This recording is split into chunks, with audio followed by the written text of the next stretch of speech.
Meu nome é Laura Sapucaia e antes de iniciar eu vou fazer minha audiodescrição por motivos de acessibilidade. Sou uma mulher parda, de cabelo cacheado, longo e preto. Estou utilizando um óculos de grau redondo, uma camiseta preta e atrás de mim há um círculo amarelo que é o logo do Projeto Matizes. Matizes é um ciclo permanente de conversas e entrevistas que ocorre mensalmente. É uma iniciativa dos alunos em licenciatura de artes visuais e tem participação de alunos da licenciatura de artes cênicas e música. Conta com a coordenação da professora Sumaya Matar e apoio de Leandro Oliva. O projeto surgiu a partir da urgência de tratar de assuntos relativos às diversidades de raça, gênero e sexualidade de modo interseccional nas áreas do saber, da arte e educação, através de diálogos com artistas, educadores e pesquisadores. O projeto tem como princípio uma abordagem anti-hegemônica, antirracista e antipatriarcal, visando acolher múltiplas narrativas, tendo em vista a pluralidade dos sujeitos que compõem nossa sociedade.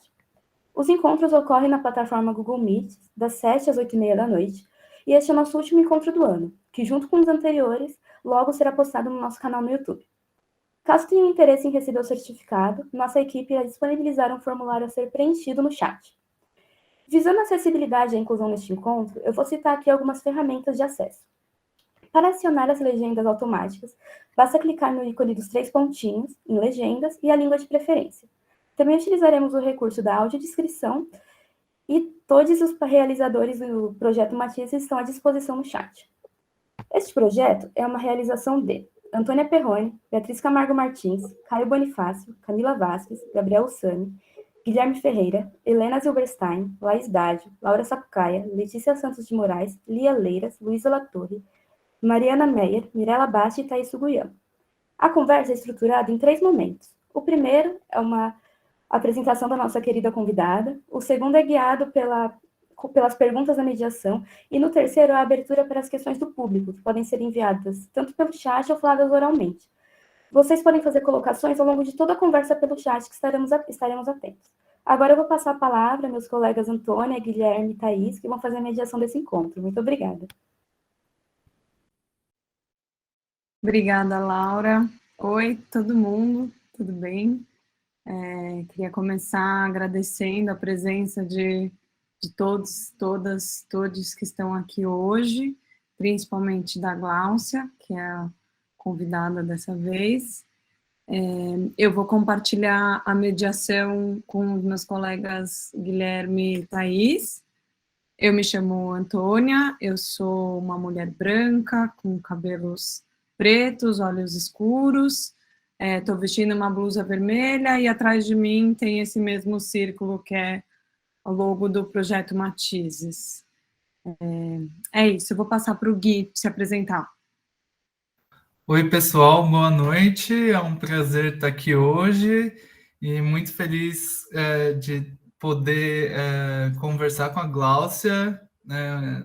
É uma honra.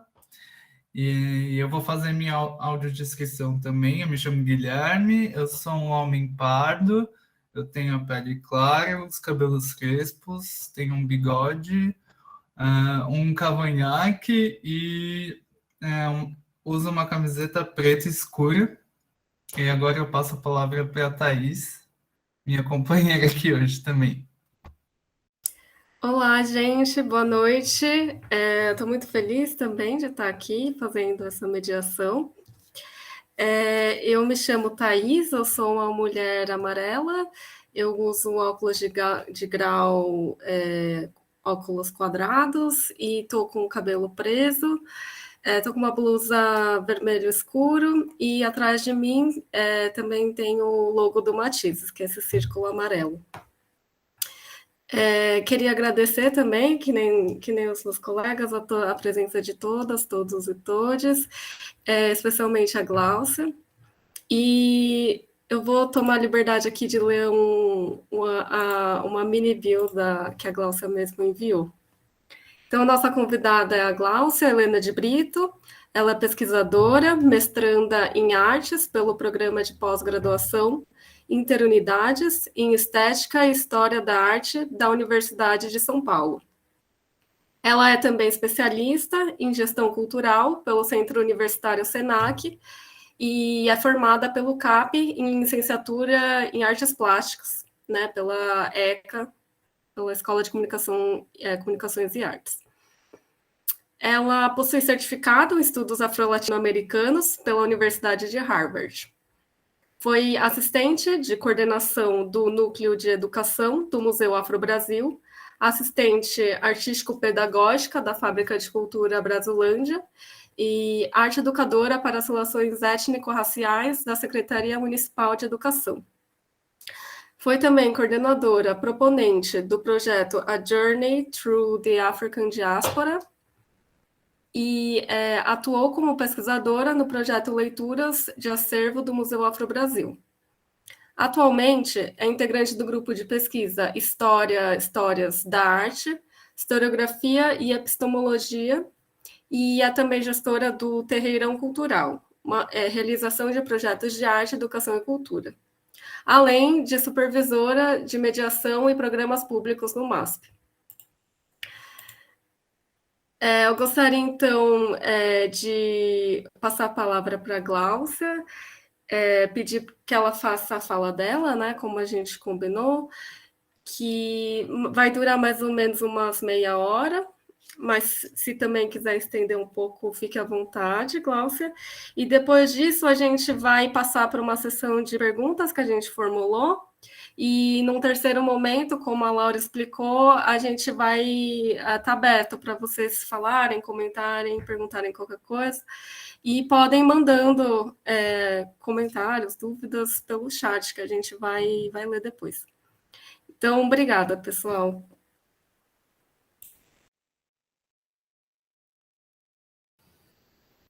Bom, gostaria de agradecer, então, agora oficialmente todas as pessoas que estão aqui participando, principalmente o pessoal do Projeto Matizes, em nome da professora Sumaya Matar, também a Antônia, a Thaís, Guilherme e todo mundo. Para mim é um prazer muito grande, como ex-aluna do CAP, retornar para falar um pouquinho da minha trajetória, da minha experiência. Então, vocês vão ver que, na verdade, essa conversa vai ter um tom de contação de histórias, porque eu fiquei pensando muito... qual seria o fio condutor, né, da nossa conversa, porque é muito diferente, né, falar em todos esses lugares que vocês citaram na mini bio e voltar para o meu lugar de referência, onde eu me formei academicamente. Eu sempre acho que a gente tem coisas, a gente é complexo, né, enquanto ser humano, enquanto profissional, enquanto ser atuante no mundo, consciente, né, das questões todas, de desigualdade principalmente. Eu acho que é nesse contexto que surge o Projeto Matizes. Quando eu entrei no CAP, em 2004, nenhuma dessas questões assim, eram levantadas, não era pauta de nenhuma disciplina, eu não tinha, como aluna negra, e já vinda, né, de um núcleo de pensamento negro e crítico, seja das religiosidades de matriz africana, seja da escola de samba, de onde minha família também é origem, ou outros lugares por onde eu e minha família já circulávamos, como um conhecimento organizado, digamos assim, que é o que a academia propõe, né, para a gente, e pesquisa e tudo mais, isso não acontecia. Então, de antemão, já parabenizo vocês pela iniciativa, porque eu acho que isso é muito importante, a gente ter referência positiva, a gente conseguir traçar eu acho que vocês devem ter ouvido, né, pela fala tanto do Claudinei quanto do Marcelo de Salete, que na época, né, eram mais velhos que eu, veteranos. Eu entrei super jovem no CAP, e a gente já tem toda uma questão numérica mesmo de restrição, né, se a gente pensar os alunos que são racializados, seja negro, indígenas, ou pertencentes a outras etnias também, o número ele é muito menor, a gente sabe quanto o vestibular ele já elimina, né, não é que seleciona, ele elimina, é um processo eliminatório. E a gente pensar o quanto a importância de colocar as nossas pautas dessa forma, né, no centro, não como um apêndice, alguma coisa que vai tentar chegar lá ou tentar complementar. Não, ela é central, ela é super importante, ela diz respeito à maior parte da população brasileira, ela diz respeito à formação do mundo moderno, né, nesse mundo ocidental, como a gente se entende, as sociedades, né, atlânticas, a movimentação das populações que foram racializadas, tanto a população negra em diáspora, quanto as populações originárias aqui das Américas. Então, a gente não está falando de algo pequeno, a gente está falando de algo que é fundamental, que é central, e que deveria desde sempre, né, fazer parte dos nossos estudos, digamos assim, né. Então, para falar um pouquinho da minha trajetória acadêmica, na graduação que começa em 2004, enfim, nenhuma dessas questões eram colocadas dessa forma, em forma de grupos de estudos, nada, e eu acho que da minha época, né, a exemplo de outros estudantes negros, no caso, a gente tinha que, de alguma forma, sempre criar estratégias para tentar tensionar ou, pelo menos,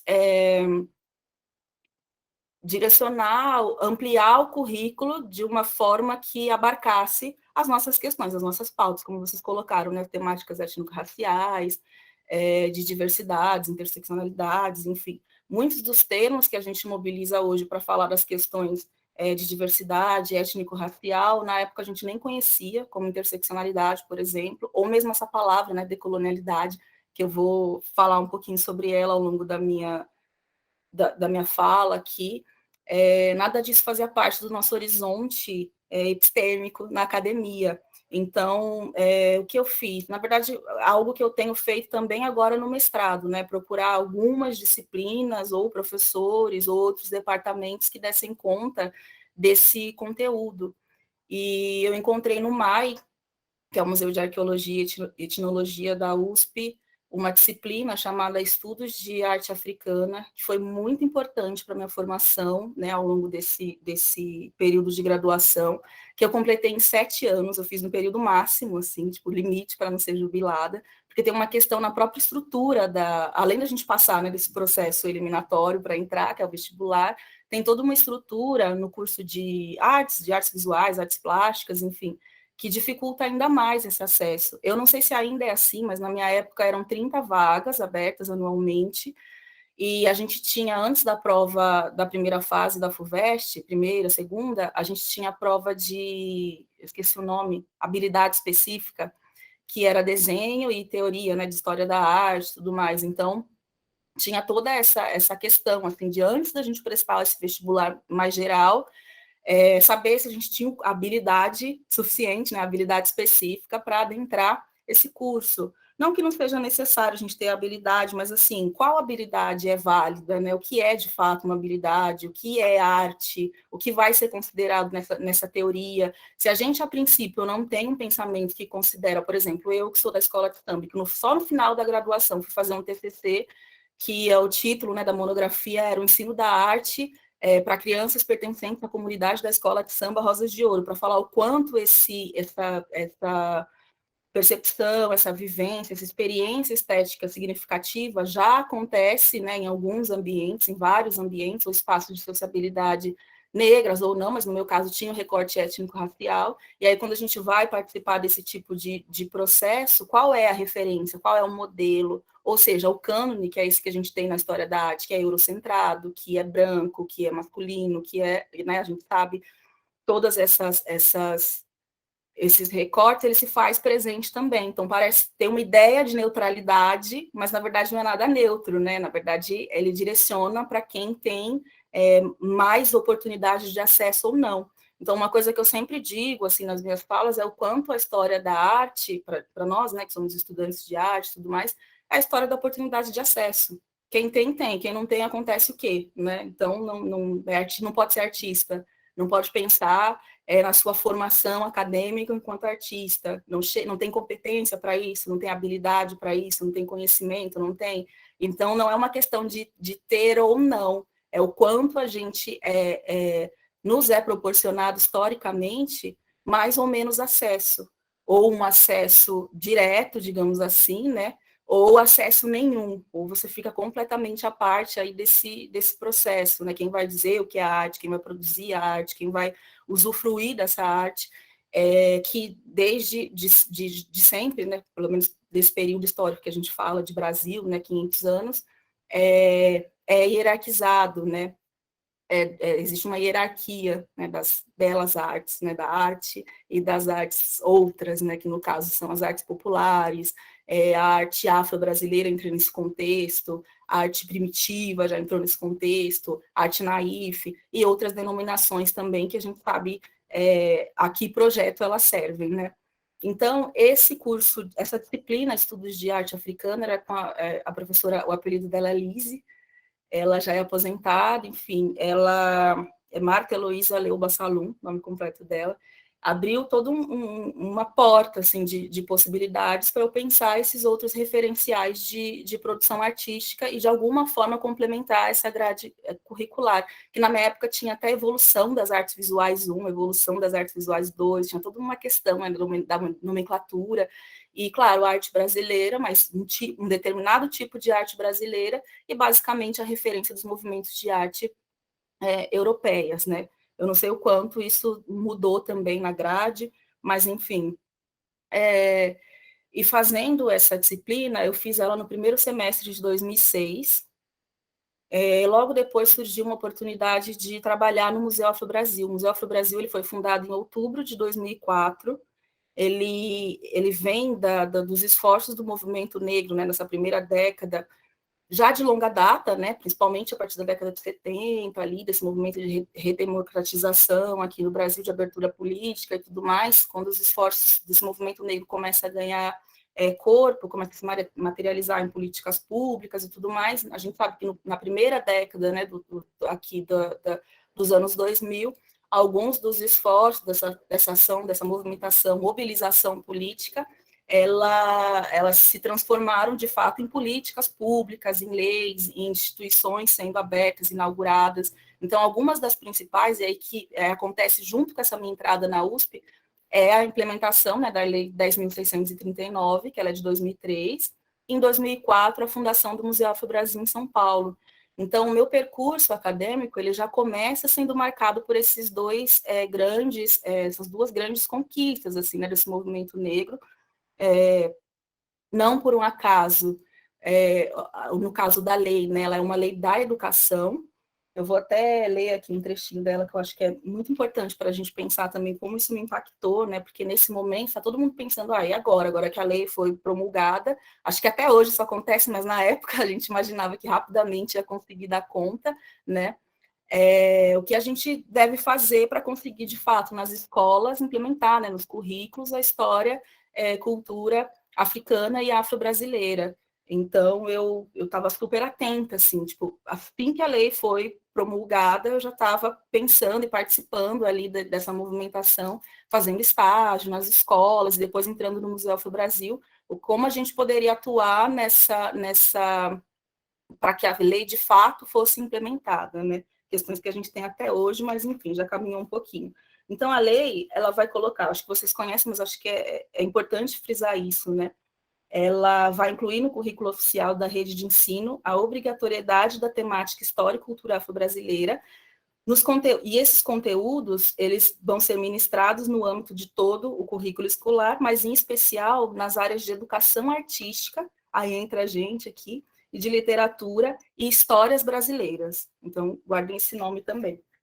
Essa questão, né, por que as artes vão ser uma ferramenta importante para se pensar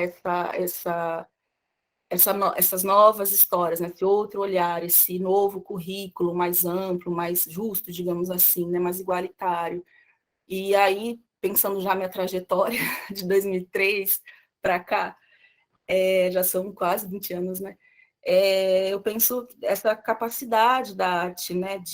Da gente pensar, da gente ter essa coisa de treinar o olhar, e olhar não só volume, luz, cor, enfim, é olhar estruturas mesmo, é um olhar que atravessa. Então, quando a gente pensa em interseccionalidade, por exemplo, né, que é uma ferramenta teórico-metodológica criada por pensadores, por intelectuais negras, para explicar a questão da desigualdade, né, interseccional. Por que ele é importante? Porque ele é um olhar que ele não é superficial, ele vai olhar a estrutura por dentro, né, ele vai observar os vários níveis e como esses vários níveis de desigualdade, de opressão, vão interagir, né, vão agir em conjunto para oprimir mais uns ou umas do que outros, né? Então, é muito interessante a gente, como uma ferramenta mesmo de estudo, eu estou falando o olhar, porque, claro, estou falando das artes visuais, mas o ideal seria falar dos sentidos, né? Como a gente entende esse treinar o olhar, né? Treinar os sentidos para olhar o quê? De que forma? Então, a gente consegue se aprofundar, chegar o mais próximo possível, digamos assim, dessa interação, né? Vou chamar de experiência estética, né? Mexendo com os sentidos, mas eu acho que o campo da arte, ele favorece isso, né? A gente está no campo, claro, da racionalidade, mas a gente também está no campo do sensível, né? E o sensível é como água, né? Ele vai entrar em lugares ali, encontrar caminhos que talvez se a gente fosse uma rocha, digamos assim, a gente bateria e não encontraria, né? Seria forte, mas não chegaria em outros pontos. E a grande questão é essa, né? Como a gente percorre esses vários pontos. Então, eu acho que a lei ela é muito inteligente, né, nessa proposição de colocar o campo da arte como uma ferramenta importante, fundamental para esse ensino, tanto a educação, claro, mas também as artes, né, a trazer também o sensível para essa mudança, esse treinamento aí do olhar, dos sentidos como um todo. Quando eu chego no Museu Afro-Brasil, né, nesse meio, nessa efervescência toda, eu participei do primeiro grupo, né, de arte educadores.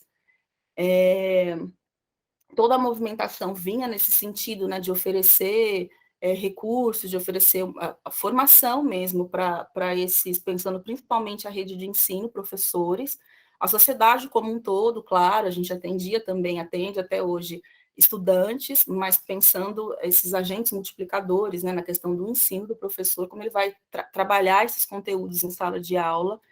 Então, a gente tinha duas questões no Museu Afro-Brasil, né? E o Museu Afro-Brasil, eu falo, as instituições culturais, claro, o Museu Afro-Brasil, agora outras instituições também, agora eu trabalho no MASP, mas várias outras, né, que a gente tem observado essa movimentação, elas também são aliadas, né, da gente repensar esse currículo, pensar novas proposições no campo da arte, mas também em diálogo com a sociedade. Eu trouxe até algumas imagens. Deixa eu ver se eu sei como compartilhar aqui, gente, eu quase não. Mas é só para ilustrar, tá? Só para não ficar só eu falando, contando a história. Que aí, quando eu cheguei no Museu Afro-Brasil, deixa eu ver. É uma guia ou uma janela? Tanto faz, acho que as duas funcionam. Talvez guia seja mais fácil. Tá. Ah, vocês me dizem se tá ok. Acho que eu também vejo, né? Peraí.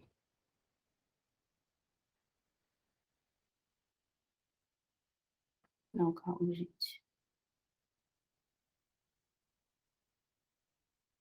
Então, eu falei para vocês que eu ia falar um pouco desse tripé, né? Da produção, da formação e da circulação. Então, o tempo todo, né, pensando no curso de licenciatura, a gente está em contato com essa questão da formação, né, pensando na formação, pensando na escola, e aí quando eu vou para o Museu Afro-Brasil e entro em contato direto com a questão da produção, ver o que os artistas estão mobilizando, né, em termos de visualidade, de temática, de conteúdo, foi um impacto muito grande. Eu não sei, gente, como fazer isso. Você vai apresentar que está em um outro programa ou está direto no Tem Chrome? o PowerPoint e tem o PDF. Acho que, Então, acho que é a outra acho janela. melhor a tela inteira, né? Ou a tela inteira. Ah, ótimo. É mais fácil. Tá.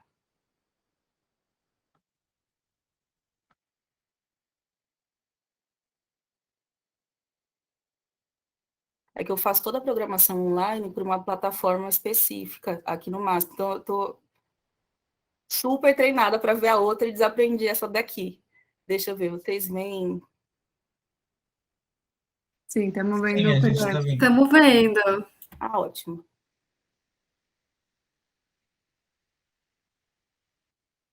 Colocar em tela cheia, ok? Ótimo. Tá. Qualquer coisa que vocês me falam, que aí eu não estou vendo vocês. Bom, aí quando eu chego no Museu Afro-Brasil, eu coloquei até uma foto minha 20 anos atrás, não reparem, fazendo aqui uma mediação, né, de uma obra do Dominique Zinkpé, que é um artista beninense, né, que fez uma exposição em 2007. O Benin está vivo ainda lá no Museu Afro-Brasil. Mas só para dizer que aí, quando eu chego no Museu Afro-Brasil e diariamente, né, tenho um contato direto com essa produção desses artistas. Aqui a gente tem uma obra do Eustáquio Neves, fotógrafo mineiro, chamado Máscara de Punição, que é um dos artistas fotógrafos que eu pesquiso agora no meu mestrado. Então, para vocês verem como esse caminho, na verdade, ele é todo... não é uma linha reta, né? Na verdade, ele tem uma circularidade ali na minha trajetória, né? Eu saio de um lugar, mas eu vou retornando, e cada vez que eu volto, trazendo outros elementos, outras questões, outros olhares. É uma série que ele pega foto da mãe dele jovem, por volta de 18 anos, e faz uma referência à máscara de Flandres, né, que era a máscara de punição, instrumento de tortura durante o período da escravidão. E tanto no trabalho de educação mesmo, conversando com o público e observando diretamente a obra, as reflexões, né, que são trazidas, e principalmente no sentido do quanto a gente está inserido nesse contexto ainda hoje, né, o quanto esses artistas eles vão mobilizar temas. Aqui a gente tem Wagner Celestino retratando seu nenê, né, seu nenê que fundou a Nenê de Vila Matilde, uma das principais escolas de samba aqui em São Paulo. Então, eu trouxe essas imagens por quê? Porque a teoria, penso eu, né?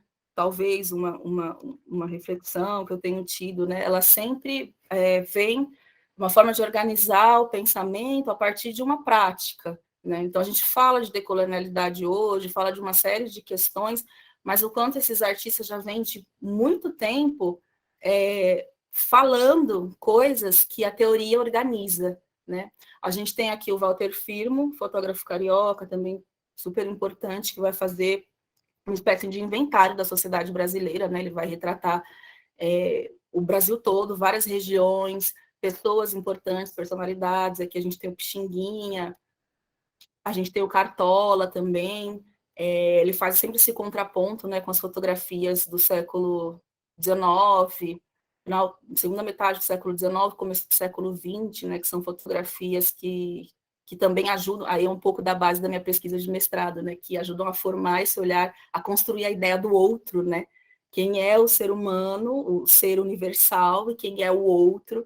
Então, sempre, né, populações racializadas são consideradas o outro, e aí, a partir do momento que esses fotógrafos se tornam sujeitos, né, da sua própria prática representacional, o que acontece nessas imagens, né? Aqui a Rosana Paulino também, como eu coloquei só para ilustrar, eu não coloquei exatamente a legenda e tudo mais, mas são imagens que vocês vão encontrar a obra, né, no acervo do Museu Afro-Brasil. Essa especificamente está no acervo do MASP, que é sobre a permanência das estruturas, de 2007, da Rosana Paulino. Imagino que vocês já devam conhecer a obra dela em profundidade. Eu trouxe Heitor dos Prazeres também, para falar qual que é a referência que eu trouxe nessas imagens, né? O Museu Afro-Brasil, ele é organizado em núcleos temáticos. E aí eu percebo hoje o quanto a minha trajetória, o meu campo de ação, de alguma forma também dialoga hoje com esses núcleos temáticos, né? A gente tem o núcleo de festas, por exemplo, brasileiras, aí tem a obra do Heitor. É claro que eles vão dialogando entre si também, por exemplo, artes e festa, mas só festa, no caso do Heitor dos Prazeres. Na Rosana Paulino, ela está no núcleo de artes, mas também a gente pode fazer uma leitura que a relacione com outro núcleo chamado trabalho e escravidão. O trabalho dos fotógrafos também está no núcleo de artes, mas a gente pode relacionar com um núcleo que vai falar de história e memória, que são as personalidades negras importantes para a história, para a construção da história brasileira. A gente tem aqui o Rubem Valentim também, com composição número 12, de 62, essa obra. Essa obra é do acervo do MASP, mas tem grande parte, algumas, né, obras dele, muitas das obras dele, na verdade, estão também no acervo do Museu Afro-Brasil, e para falar de arte, mas também de religiosidade, que ele vai se inspirar, né, nas insígnias, nos emblemas dos orixás, para fazer as suas composições, né? Então,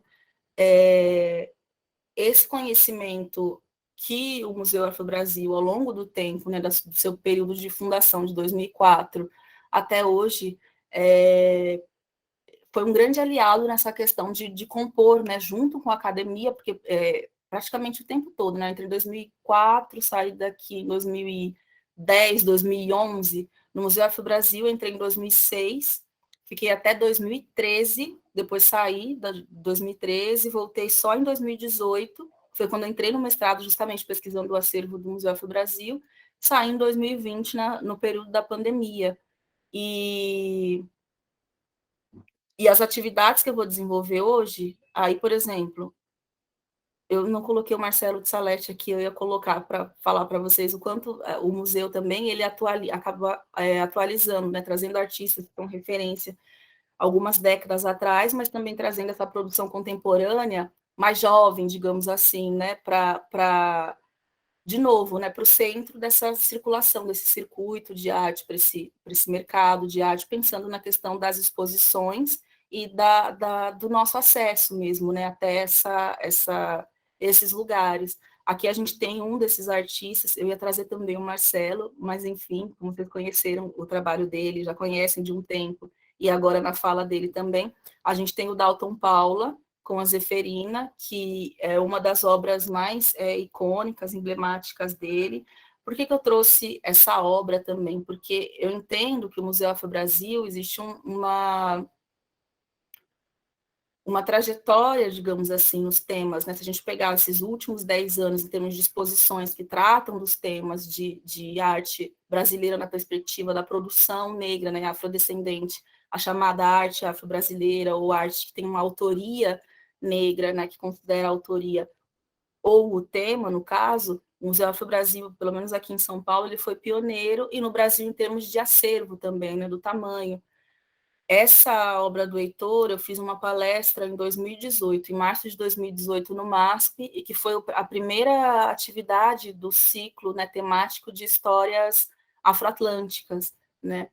E desse período, de lá para cá, de 2018 até agora, grande parte do acervo do MASP, eu imagino que a Amanda deva ter comentado também, acabou sendo modificado em termos de aquisição mesmo de obra, né, de política de aquisição, a partir da presença desses artistas nessas exposições temáticas. Então, a importância de se trazer, a princípio, né, o tema, né, é só uma palavra, é a arte afro-brasileira, e aí tem toda a discussão sobre o termo, né, mas o que é a arte afro-brasileira? Ela precisa ser denominada afro-brasileira, mas a princípio, quando a gente nomina, a gente identifica, né, qual é a questão e consegue trabalhar a partir desse reconhecimento, dessa identificação. Aí depois disso a gente vê como outros movimentos podem ser feitos, né, naquilo que a gente quer, que na verdade é uma justiça, né, racial e social, enfim, esse é o fim, né, não é só mostrar, apresentar, mas também mobilizar e modificar estruturalmente essas desigualdades, né? Então, um desses passos, um dos primeiros passos, no caso, foi apresentar essa produção, né? Colocar em exposição, em circulação, e aí a gente tem várias exposições nos últimos anos que dão conta dessa temática, digamos assim, né? Dessas pautas. Depois disso, essa mobilização nos acervos, né? Adquirir essas obras, que elas permaneçam no tempo, e a grande questão não é só a ação, né? Como a ação permanece no tempo e ao longo do tempo modifica essa estrutura, né?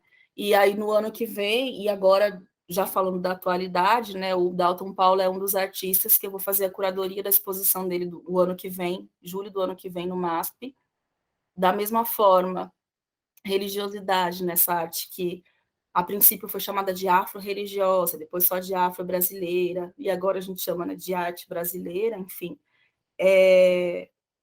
O ano que vem a gente vai ter também no MASP o ciclo de histórias brasileiras, né, compondo aí esse ciclo expositivo das histórias, e aí o núcleo que eu vou fazer curadoria também é justamente o núcleo de religiosidade.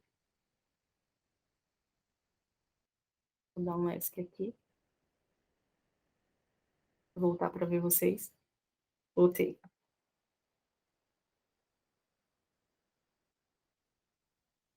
E aí eu refletindo justamente sobre essa questão do decolonial, né? A gente fala hoje, claro, eu falo na minha época, mas, né, 20 anos atrás não tinha esse termo, mas hoje a gente fala, né, como vocês colocaram aqui no convite, a perspectiva decolonial. E às vezes eu me pergunto isso, tá, mas e aí quando a gente não tiver essa palavra, quando for outra, o que a gente faz? A gente para tudo que a gente está fazendo A gente vai fazer outra coisa? Então, não valeu nada do que a gente fez agora, vamos correr atrás de fazer outras coisas. E eu acho que, voltando de novo, né, olhando para a obra desses artistas, né, para essas poéticas, para essas construções, para esse modo, né, de produzir artisticamente, eu acho que a gente aprende muito com eles. E, de novo, né, o quanto a palavra importa, claro, como eu disse, né, para apontar qual é a questão, qual é o problema que precisa ser feito, ou ser olhado, ou ser de alguma forma modificado, transformado, que é isso que a gente quer, isso que a gente precisa, mas não é só a palavra, né? É a questão de como a gente age no mundo, é como a gente pensa, então, decolonialidade, ou outras teorias críticas, né, do pensamento. Não pode ser só o pensamento pelo pensamento. Eu vou falar disso só porque eu estou pesquisando, mas aí na minha casa tenho a empregada doméstica que é quase da família, né? Está há 50 anos sem receber nada. Eu sou uma ótima curadora, faço exposições incríveis com essa temática, mas não consigo dar bom dia, nem falar o nome do funcionário negro que tem uma função que eu considero subalternizada, né? E eu falo tudo isso de experiência própria, gente. E é ótimo falar em primeira pessoa, porque eu não estou só lendo em livro e reproduzindo aquilo que os teóricos disseram. É como eu coloco, né? É uma questão do pensamento, mas é uma questão da prática, uma questão física também. Porque no limite a gente morre.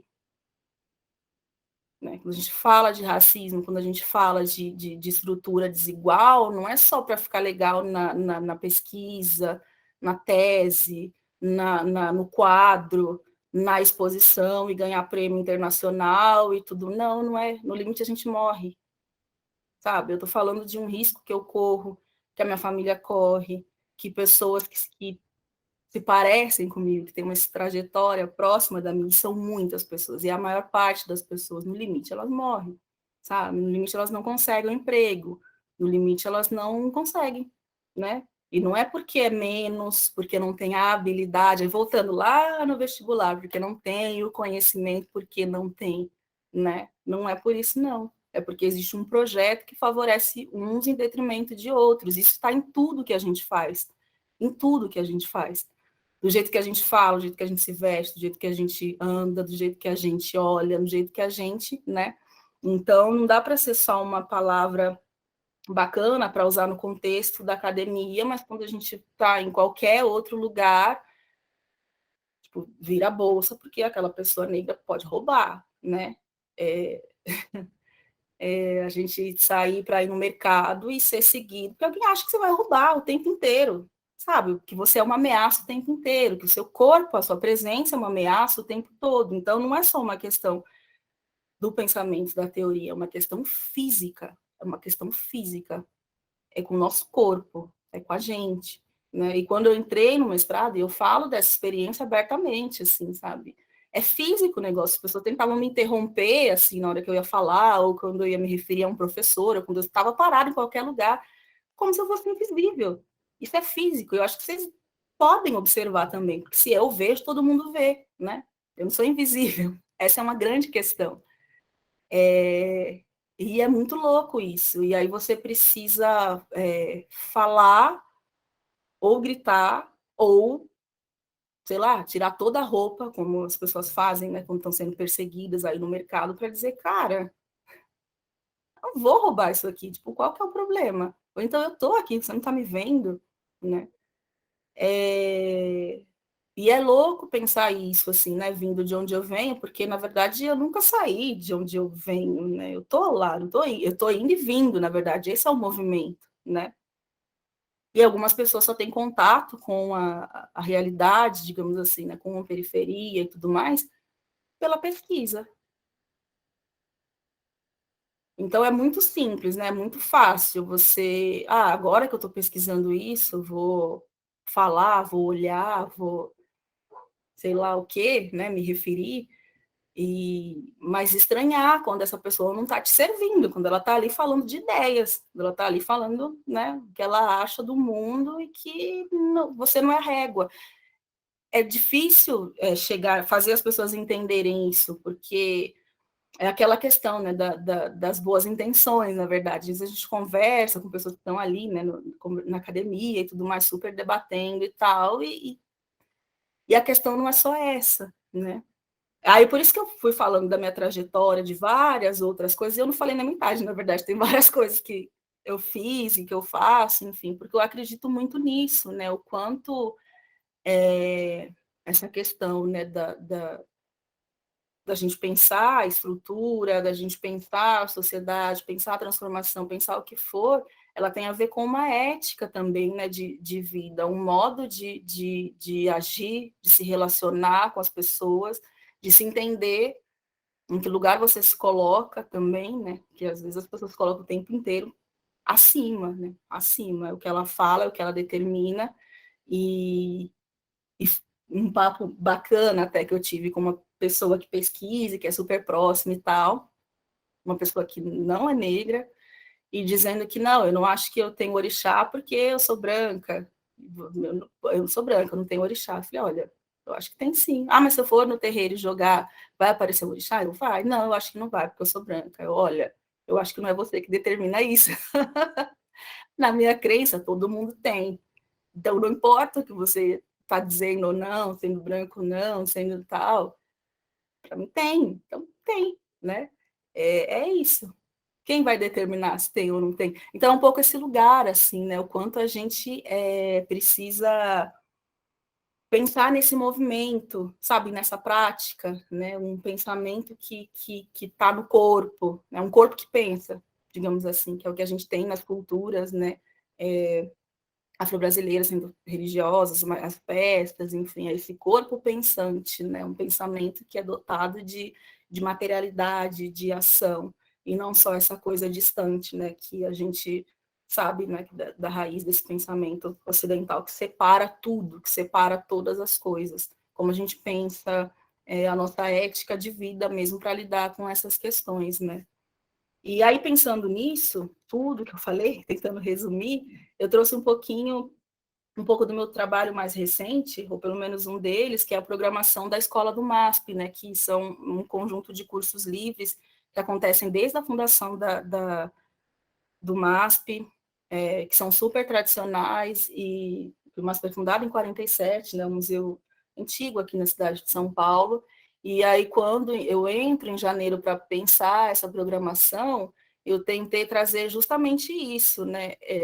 Eu estou pensando essa programação, eu vou falar de arte, eu estou falando de religiosidade, estou falando de trabalho e escravidão, estou falando, pensando nos núcleos do Museu Afro-Brasília, estou falando de África, sim, estou falando de história e memória, sim, estou falando de arte, sim, mas como eu vou falar dessa arte, né?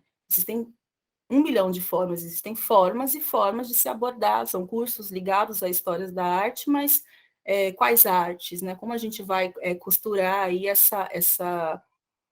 conjunto de ações, pensando na formação, e aí pensando em tudo aquilo, né? Pensando nas exposições, pensando naquilo que os artistas mobilizam na sua obra, e pensando na formação também, e nas demandas todas que a gente tem do nosso cotidiano, do nosso dia a dia. Aí eu vou tentar compartilhar com vocês aqui de novo. Eu coloquei alguns banners, enfim, mas vocês podem olhar no site também, porque é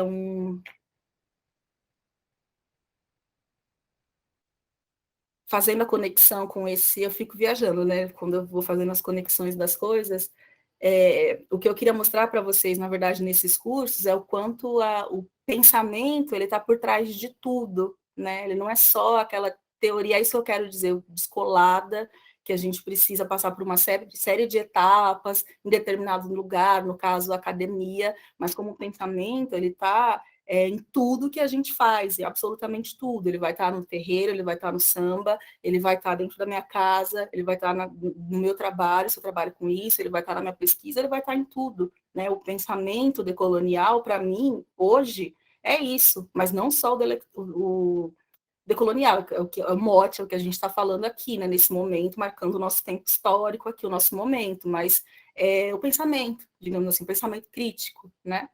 Ele está em tudo. Vamos ver.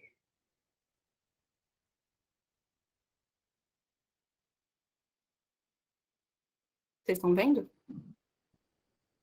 Sim. Tá. Então, por exemplo, um curso, né, super tradicional aqui da História da Arte. Histórias da Arte, o Renascimento de Giota Tintoretto, né? Que acontece semestralmente. Mas a gente tem também religião, símbolo e poder afro-brasileiro na formação da cultura nacional, inclusive com um professor daqui da USP, né, o Wagner Gonçalves da Silva. Corpos Indomáveis, literatura, arte, histeria, fazendo esse recorte a partir de uma produção feminina.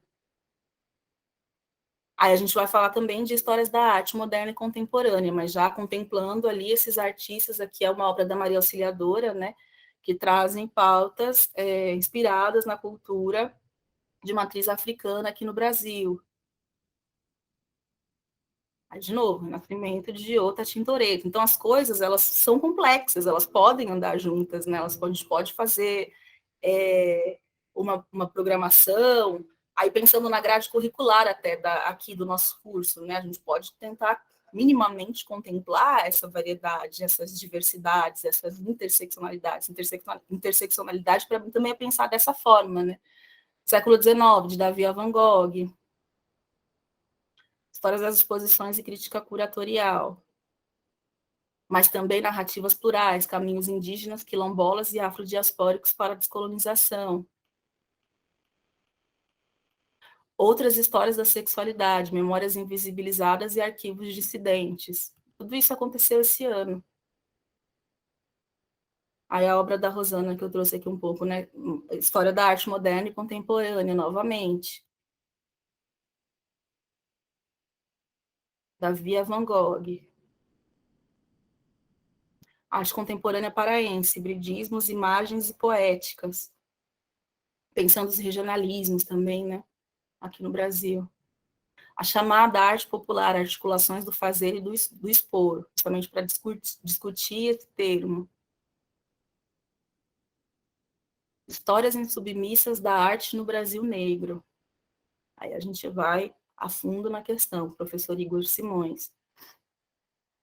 Educação, descolonização e outras inspirações para... Originalmente era para parir o mundo novo, mas aí cortaram, né? Para o mundo novo. Com uma imagem de Exu ali. E aí, esse curso foi bem bacana também, acabou semana passada, o Renascimento pelo Avesso, imagens, ficções e discursos coloniais. Então, o quanto, no próprio construção discursiva do Renascimento, a gente já tinha questões da colonialidade presente. Foi muito bacana, professor Renato Menezes. E aí, os últimos cursos do ano, né, Histórias do Cinema de Artista no Brasil, Patrícia Mourão de Andrade. Esse foi no curso de férias, a arte negra como escrita da história, palavras, imagens e encenações. Então, interromper. Eu trouxe isso para tentar ilustrar, né, para colocar na prática isso que eu estou falando, para não ficar na teoria justamente isso que eu estou criticando, né, para mostrar o quanto o nosso campo de ação ele é variado, né, não é só o trabalho, mas é também os lugares que a gente frequenta, como a gente lida com as pessoas que estão ao nosso redor. É também a nossa pesquisa, né? Eu pesquiso poéticas contemporâneas da fotografia de autoria negra no acervo do Museu Afro-Brasil, e todas as outras coisas que eu faço na vida também, elas vão girar em torno dessa questão, né? Como a gente vive um mundo mais justo. Então, decolonialidade passa por isso também, mas pode ser qualquer outra palavra que a prática, o pensamento, ou esse corpo que pensa, vai estar alinhado a esse propósito. Acho que é isso, gente.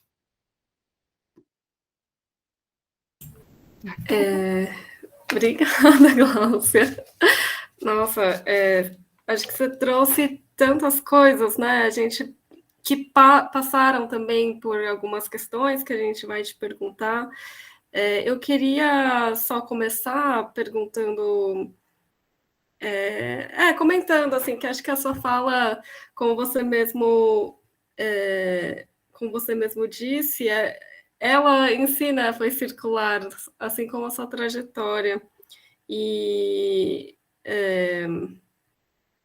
Então, eu queria retomar um pouco esse período da graduação, porque acho que ele diz também, né, muito das questões que você está pensando atualmente.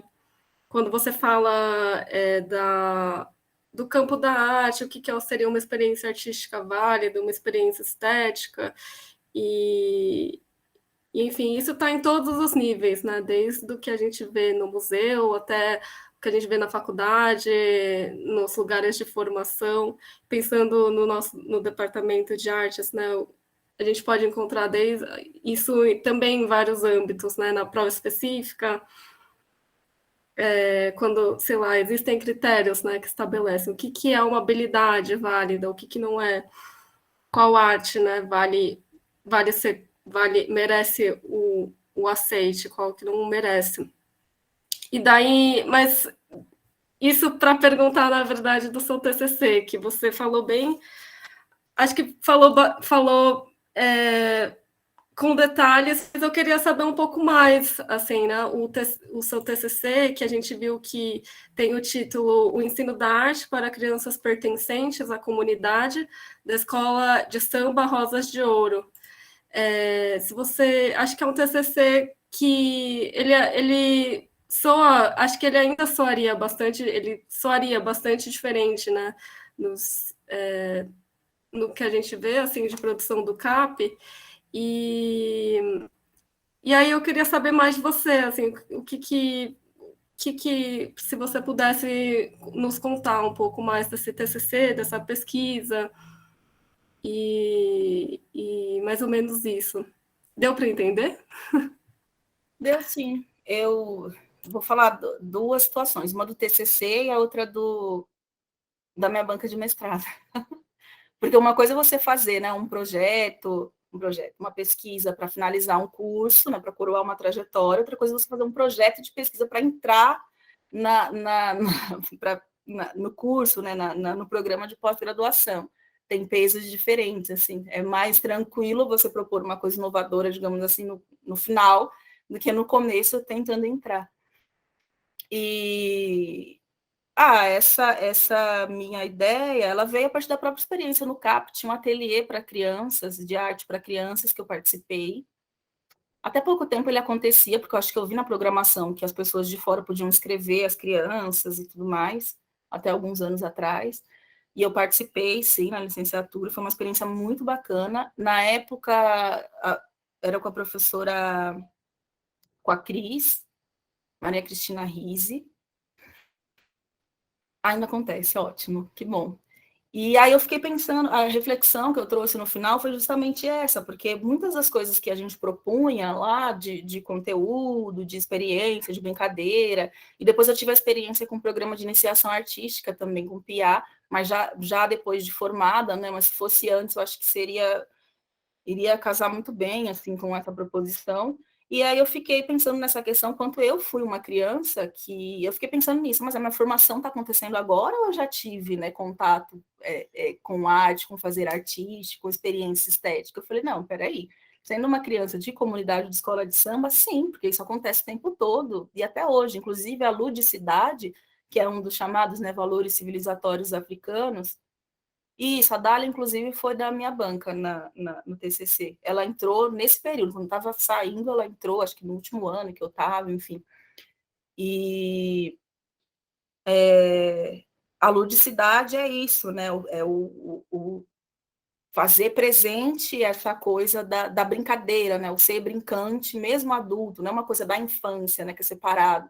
É uma coisa que acompanha a gente ao longo da vida. E eu fiquei ao longo, né, do ano, e já pensando em fechar o curso, fazendo essa reflexão, e resolvi pesquisar na comunidade da escola de samba que a minha família pertence, né, que é o Rosas de Ouro, e desde o começo, desde que a escola foi fundada, porque minha mãe morava na Brasilândia, que é o bairro original da Rosas de Ouro, e, enfim, a história da minha família tem a ver com isso, que meus pais se conheceram nessa escola de samba, e depois todo mundo é super integrado e tal, e aí eu fui falar justamente disso, né, dessa questão do corpo, da performance, da dança, do teatro e da questão visual também, né? Como a gente sabe, inclusive histórica, através dos enredos. Eu acho que o pessoal aprendeu muito isso com o enredo da Mangueira de 2019, para quem não é do carnaval, para entender um pouquinho daquilo que a gente faz desde que existe esse formato de carnaval aqui no Brasil, que é uma forma de ensinamento também, né? tanto histórico, através dos enredos, das histórias que são contadas, muitas delas críticas sobre o Brasil,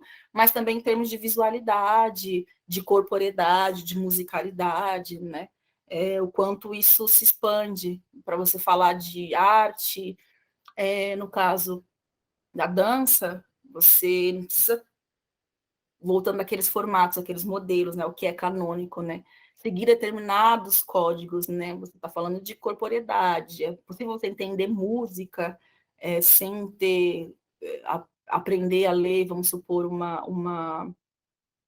como fala, uma partitura. Eu não estou dizendo que não é importante, mas eu estou tentando colocar como as pessoas colocam um tipo de valor hierárquico, né, nesses conhecimentos, nessas habilidades, aí vou chamar de habilidades, né, porque saber sambar não é para qualquer um, digamos assim, né, é uma habilidade, você tem que saber ou não saber, enfim, mas como a gente coloca, determina valores para esses aprendizados, para esses conhecimentos, né, que são, aí no meu ponto de vista, deveriam ser todos válidos. Então, eu fiz essa discussão no TCC, né? E aí, falando pontualmente da questão da banca, do jeito que você fez a pergunta,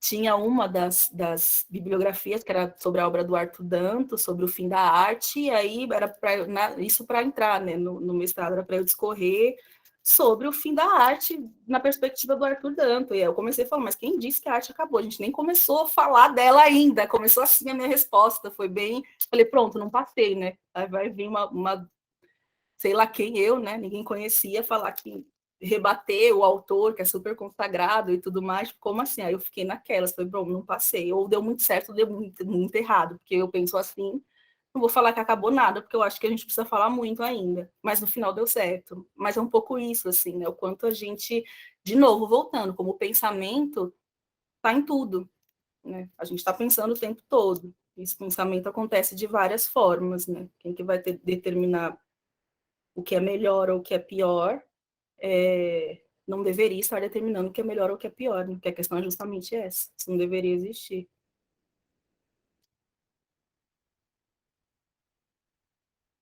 É muita coisa, né, gente? Eu fico falando. Não, mas super interessante isso. Obrigada, Gláucia. Nada. Só a resposta da banca do mestrado também, acho que daria algumas reflexões também, Não, né? várias, porque aí na hora de apresentar o projeto, e essa foi a parte da escrita, né? Na hora de apresentar o projeto, você ainda precisa convencer, né, a banca de que o projeto é bom. E aí me perguntaram, mas você não acha que você está falando só de artistas negros, no caso que você está discriminando os outros? Aí nessa hora eu pensei, ok, vamos lá. Então, gente, aí começa, né? É isso, essa questão da negociação que a gente fala muitas vezes, né, de quando vai estudar o período da escravidão, que existia todo esse processo de negociação o tempo todo, né? A violência era absurda, mas também essa capacidade de barganha ou de defender mesmo, né, em qualquer campo, de criar estratégias, que era aquilo que eu disse, né, dos educadores ou das pessoas da graduação para tensionar esse currículo. É histórico isso, né? Você precisa o tempo todo criar estratégias para conseguir fazer aquilo que você quer fazer, que você sabe que é bom, né? Ou que é bacana, ou que deveria minimamente ser considerado, e não tem mesmo, não tem condições, porque você não tem poder. É muito fácil, né? Sentar num lugar e dizer, você entra, você não entra. Você entra, você não entra. Você passa, você não passa. Se o projeto é importante, o seu não é. Haja explicação. Aí você respira e faz o quê, né? Ele respira, fala, não, vamos lá. E ser arte educadora, eu acho que me deu me ajudou a criar essas estratégias, né, na vida, assim, porque no limite é isso, a gente passar uma vida tentando convencer pessoas que de fato têm poder, que estão acima de você, né, na estrutura da sociedade, por qualquer outro motivo, né, por qualquer motivo. E você continuar, né? Você colocar ali a sua pauta, você encontrar ali falando da água que eu falei lá no começo, né? Você falar quais são as suas pautas, o que você gostaria de fazer, você tentar encontrar ali Isso é o tempo todo. Foi assim no passado, é assim hoje, imagino que vai continuar sendo por um tempo, porque é isso, né? Minha banca foi 2000, quando? Final de 2018. Então é isso. Tipo, eu nem estava aqui. Eu falei, olha, no limite, a minha pesquisa precisa primeiro existir para você criticar. Então aí, quando ela estiver pronta, a gente senta. Olha eu falando, nem tinha entrado ainda. A gente discute. Mas ela precisa existir. Tem uma coisa super interessante disso que você diz, Glaucio, que de certa forma, mesmo a sua banca, ela é uma parte desse grande escopo desse conjunto de movimentos que diz respeito também aos movimentos sociais e que foi operando essa transformação ao longo dos últimos, sei lá, das últimas décadas, né? Mas só para citar, né, como você disse, dos últimos 20 anos. Então, sei lá, desde a aprovação da lei 10.639, em 2003, aí depois, né, 11.000, e aí hoje em dia, né? E acho que tem coisas bem interessantes, assim, que você já escreveu, né, sobre a lei 10.000 e 11.000, e sobre, de novo, essa ideia de encarnar, de fato, esse conhecimento e não ficar falando disso como uma teoria abstrata e que não encontra, enfim, implicações práticas, implicações nos mecanismos que estão nas instituições, né? Então, sobre a Lei 10.000, né, que, enfim, acho que junto com até a criação do Museu Afro-Brasil, existe esse posicionamento que está implicado às instituições escolares, né? Então, lembro muito de uma fala sua numa mesa redonda da ECA, que você fala que a lei garante esse posicionamento, que as escolas têm que se posicionar, que não é mais o caso da gente sentar e discutir com o diretor da escola se racismo existe ou não, né? Então, existe essa garantia e que, então, você precisa ter um posicionamento público e político, né, perante um sistema que é racialmente excludente. E aí, pensando também nesse movimento das instituições culturais para tratar dessas mesmas temáticas e se posicionar diante disso, se posicionar diante de, não necessariamente um currículo, né, como é o caso da escola, mas de uma historiografia de arte que também fica se passando por uma falsa neutralidade, mas que não tem neutralidade nenhuma, né? Acho que eu queria entender um pouco mais, né, como que você vê essas transformações que sofreram tanto, né, as instituições escolares quanto as instituições culturais, e em que medida, né, tanto as escolas quanto os museus, o MASP, o Afro-Brasil e tantos outros, né, fizeram de fato esse trabalho de dar 2 passos para trás e identificar, né, quais são os mecanismos dentro da própria instituição através dos quais o racismo se perpetua. Porque, um pouco como você diz, né, se é para ficar bonito na pesquisa, se é para aprender a fazer cortejo de maracatu e a cantar um samba e se apressar em saber os conteúdos, mas sem dar o bom dia, enfim, mas sem olhar quais são os funis, quais são os processos, entre aspas, seletivos, mas que são eliminatórios, que estão dentro da instituição. Então, de que maneira você vê que, sei lá, nesses últimos 20 anos, ou até pode pegar um período mais curto, mais longo, isso tem sido feito, né, pensando nas garantias legais, na pressão dos movimentos sociais e nessas transformações em um aspecto escolar e também das escolhas das instituições culturais, do que elas vão mostrar e de como elas vão falar do que elas estão mostrando. Bom, eu acho que são duas coisas, né? A parte negativa da coisa toda é que eu acho que, em determinada medida, o mercado absorve aquilo que é uma pauta legítima, digamos assim, né? E muitas vezes distorce. Então, a gente tem que ter uma atenção, né? Um cuidado com isso, porque isso de fato acontece. Quando a gente esvazia de sentido, né? Uma pauta, como eu usei aqui como exemplo a questão do termo, né? Isso pode acontecer também.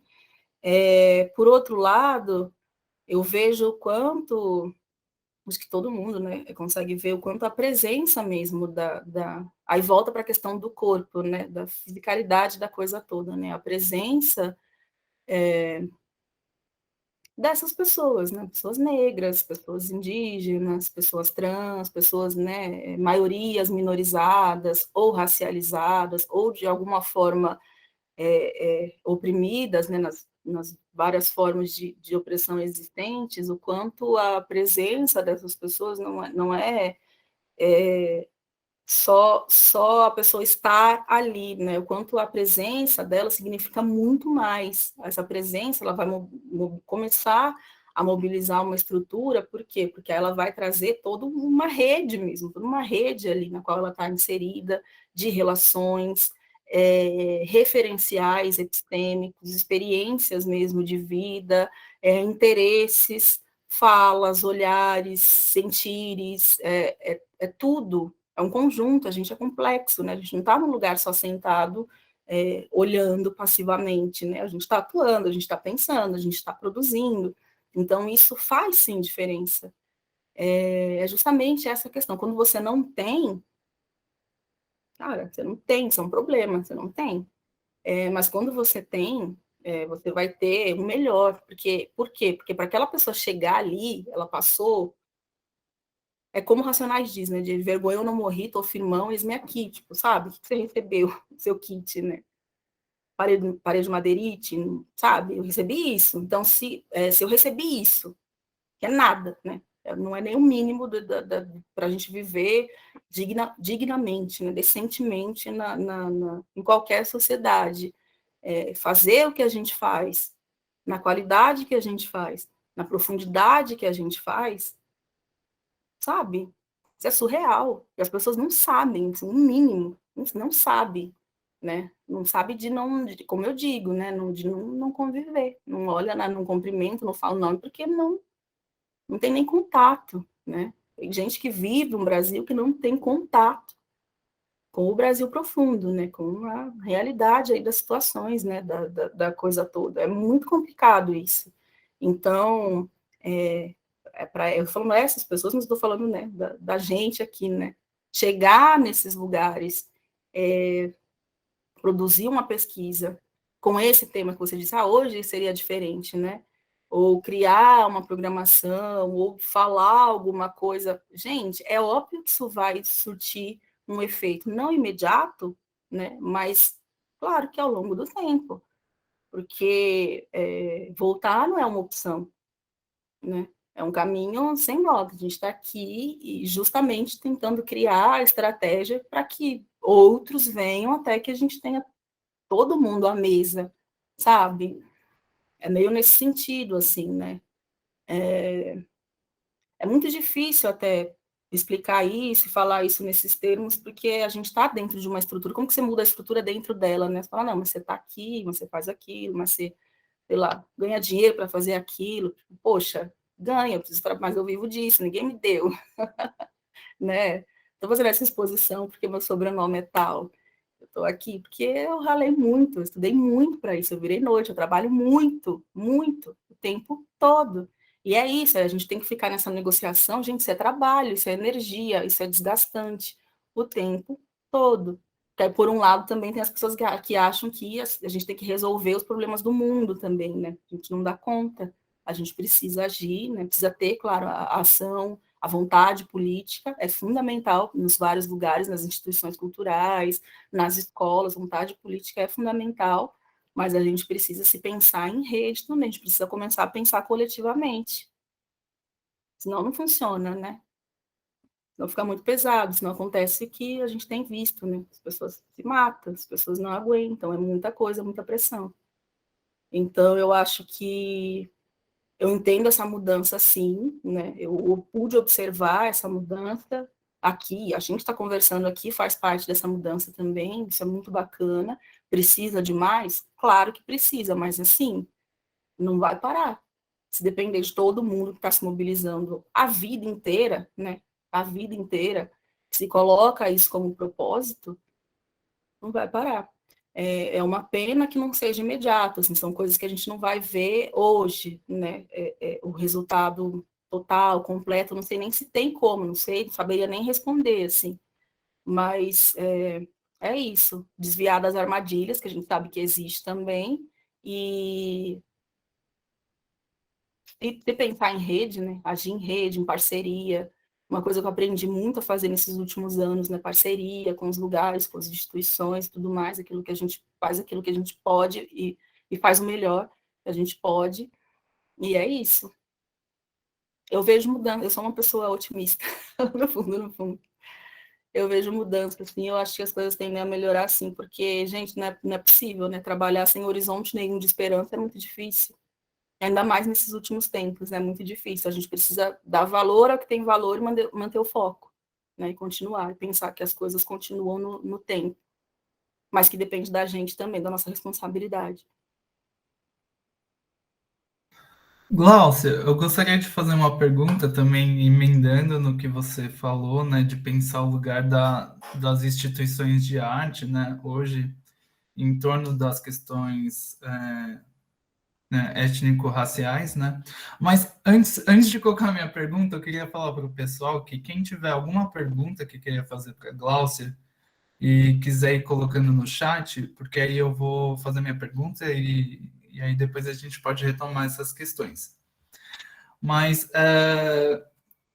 uma coisa que você tem uma atuação profissional, né, que no MASP, mas também passou por outras instituições culturais. E o MASP, por exemplo, é uma instituição cultural onde, historicamente, há um tipo de produção artística que foi a produção artística que foi legitimada, né? Até pela fundação do museu, de ser em torno das obras de grandes mestres, né, europeus. E pensando também até no seu TCC, né, que você fala das escolas de samba, né, da escola de samba da Rosa de Ouro, e também retomando a sua fala de pensar essas formas de conhecimento que atravessam diversas dimensões, né, no terreiro, nos cultos religiosos, que são de matriz africana, e que não estão só necessariamente nos espaços talvez mais hegemônicos, canônicos, né? Não estão. Aí a minha pergunta é, pensando o terreiro como uma potência também artística, né? Que ele é carregado de diversas formas de conhecimento, como essas formas de conhecimento podem entrar na escola e na universidade, porque são instituições que têm certos códigos específicos, né, que também são herdeiros da Europa, né, a forma como a gente conhece aqui no Brasil.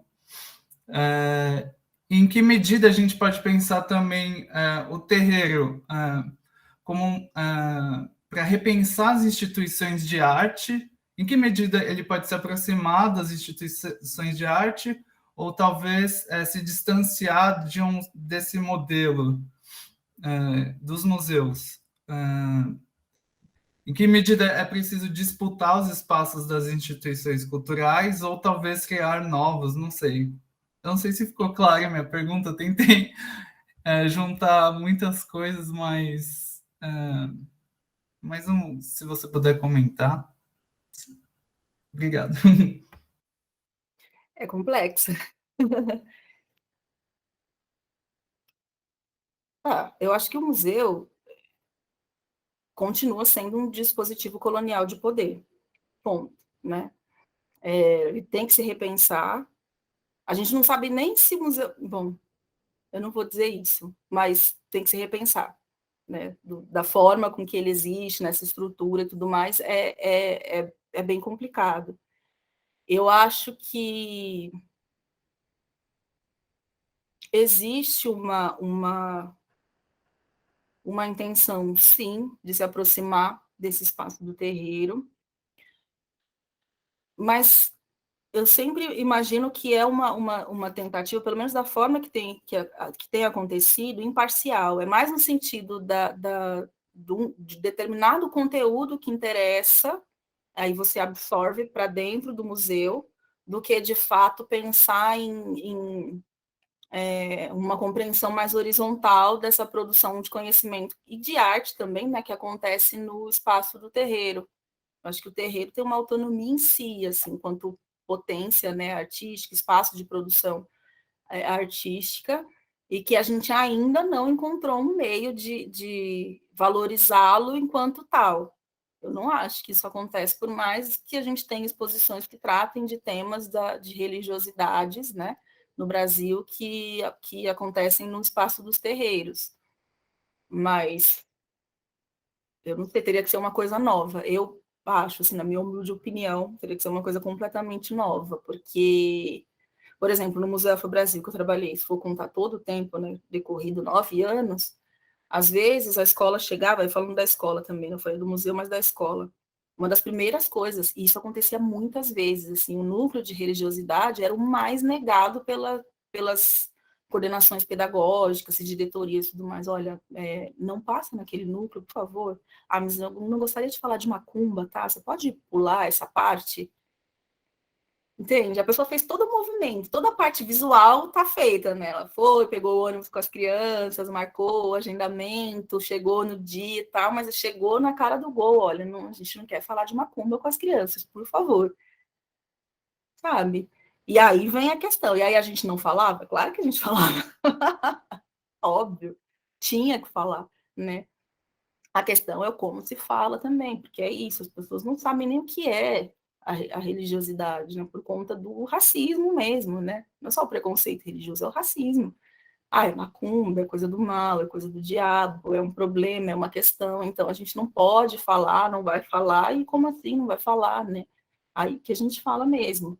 Então, voltando à questão de criar estratégias, né? É toda um trabalho mesmo, né, um empenho ali de conhecimento, de energia, para a gente dar conta desse conteúdo, sim, e a pessoa minimamente entendendo que, opa, eu falar de macumba, tá em tudo, na verdade, né, não tá só ali, né, se a gente for falar de música, falar de arte, falar da nossa língua, das palavras que a gente usa e tudo mais, né, tá tudo inserido também, mas as pessoas não pensam dessa forma. Por isso que eu acredito na educação, gente, eu acho que a educação é fundamental nesse processo, não adianta a gente produzir, falar, pesquisar, se a gente não tiver um processo forte, contínuo e profundo mesmo de educação, né? E, de novo, acho que não é aleatório essa lei ter sido implementada justamente, né, nas diretrizes e bases da educação. A educação é fundamental. Acho que a educação é uma saída potente, assim, para esse beco sem saída que a gente se encontra, né, do racismo e do preconceito. Então, eu acho que... Aí, voltando para a sua pergunta, acho que a gente ainda não chegou nesse lugar, que teria que ser uma coisa nova, assim, mas a gente tem tentado minimamente essas aproximações, sabe? E se a gente pensar no tempo, cada vez melhor as proposições têm acontecido, né? Se a gente observar as exposições com objetos, né, do contexto de terreiro, ou de filmes, ou, enfim, de produções artísticas em geral, acho que hoje tem uma forma de se apresentar ou de se relacionar com esse conteúdo muito mais respeitoso do que há alguns anos atrás, né? Então, mas ainda não é o ideal.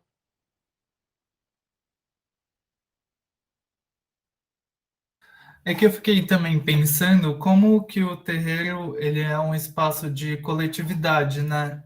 De sociabilidade, né? E no geral as instituições culturais, ou se a gente pensar também as galerias, né?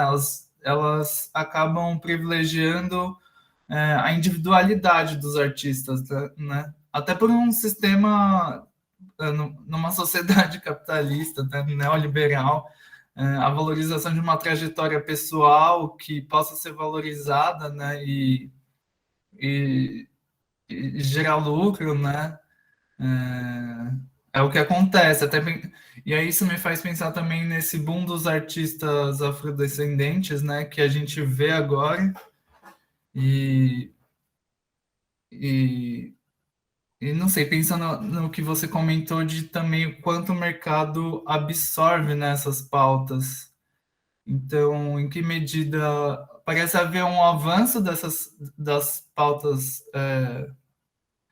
relacionadas às questões raciais, mas ao mesmo tempo essa estrutura, né, de valoração, ela se mantém, né, de valoração do capital, assim.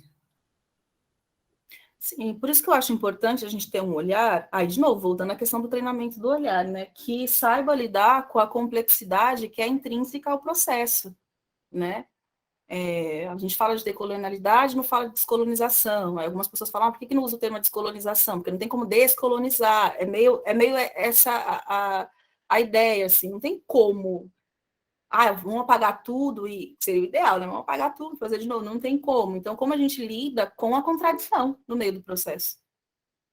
Não é simples, eu acho que, então, exige vontade política e coragem mesmo de bancar, sabe, até o final.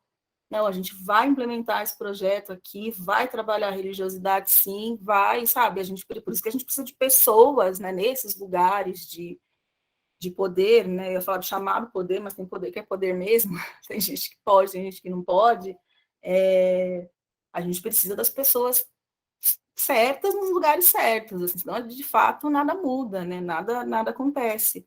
Então a gente precisa de muita coisa, por isso a gente precisa se articular, sabe?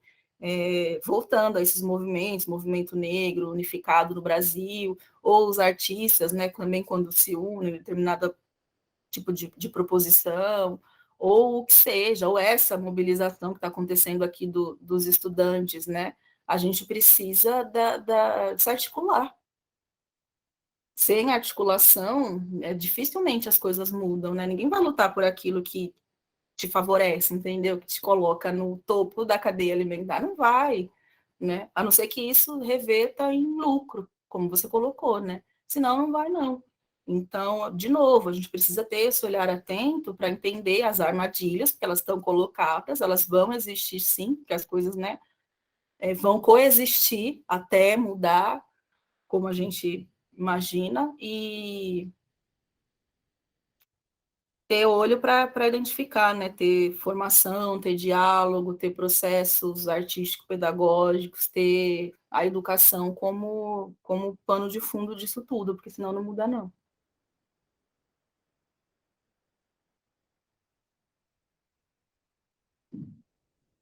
Tem bastante gente na sala, né? Eu tô vendo esse número aqui, 43. Vocês querem perguntar alguma coisa, gente? Abrir a câmera também. É isso que eu ia falar, gente. Agora a gente vai pedir algumas perguntas, né, para abrir para o público, senão a gente fica aqui falando. Também, se quiser mandar no chat, a gente lê. Ou levantar a mãozinha mesmo, né?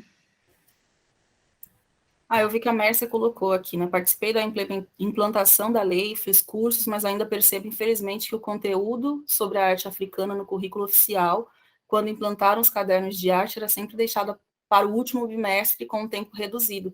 Parece que era uma obrigação do Estado. É uma luta constante contra o preconceito, inclusive religioso. Exatamente. Eu já participei de 2 publicações, né? Elaboração de materiais didáticos. Eu vou começar uma agora em novembro mesmo, para concorrer à PNLD de 2024 ainda.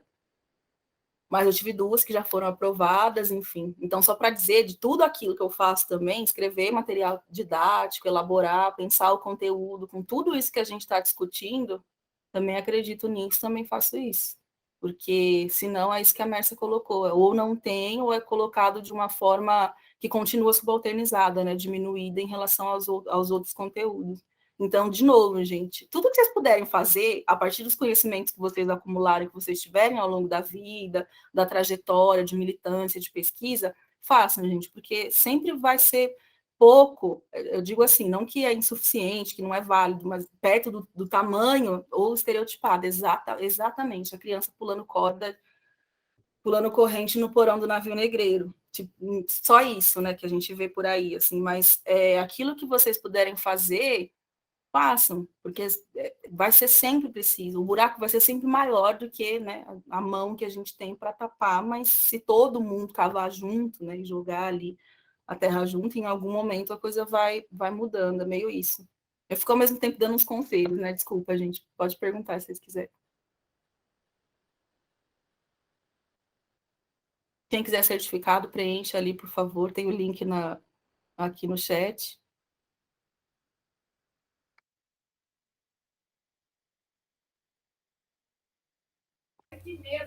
Gláucia, a pergunta que eu tinha a fazer, na verdade, ela era um pouco sobre o método, seu método de olhar para os objetos. Quando a Amanda passou aqui na conversa, eu perguntei isso para ela também. E eu queria saber como é que você acha que é, como é que você descreve esse olhar que você lança, porque assistindo você falar sobre o Heitor dos Prazeres é lindo, porque é tipo um olhar muito atencioso, assim, e aí conecta alguns detalhes com o contexto social, né? Aí eu queria que você falasse um pouco sobre isso, como é que é esse seu modo de olhar para os objetos de arte.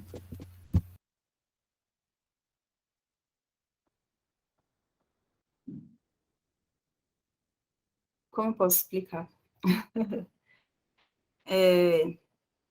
Eu acho que quando a gente está no fundo, a gente tem uma visão que é muito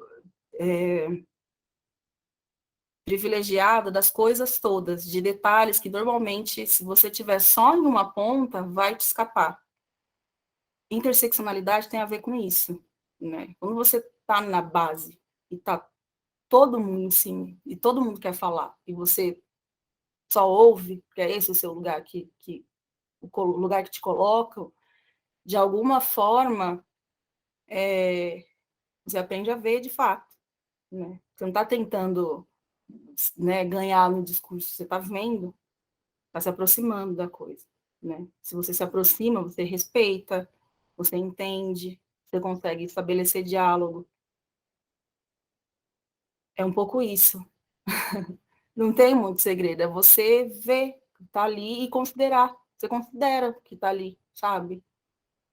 E grande parte das pessoas simplesmente não consideram porque não é relevante por algum motivo.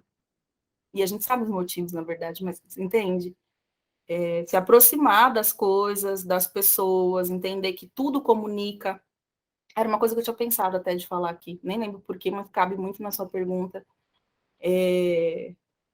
Não é só o que a gente, pensando nas religiões, na arte, na música, na dança, né? Não é só o que a gente vê, também é o que está oculto, é o que não aparece. Né? A música é o som, mas também é o silêncio. Né? Na arte tem aquilo que é cheio, mas também tem o vazio. Tem a existência, mas tem a ausência. Tem o mundo dos vivos, mas tem o mundo dos não vivos. Tipo, tem uma coisa acontecendo que você talvez não alcance. Por que você não alcança? Né? Aí vai, é pelo preconceito, é pelo racismo, por uma série de questões, ou é porque você não tentou se aproximar daquilo e entender, né? E ouvir o silêncio, entender que aquilo está te comunicando algo, né? São detalhes que às vezes as pessoas preferem olhar para um lado que não tem nada a ver do que outro, exatamente por isso, assim, de não querer nem estabelecer contato com aquele objeto, porque estabelecer contato com aquele objeto é reconhecer todo o conhecimento que existe ali, é reconhecer valor, é reconhecer potência, é reconhecer a história, é reconhecer, né, como válido. E às vezes é esse o exercício que tem por trás das pessoas não lerem de determinada forma. É você fazer o exercício de considerar aquilo válido. Se não é válido, eu não vou nem olhar, não vou ver, não quero saber, não vou ouvir, não vou entender, não vou.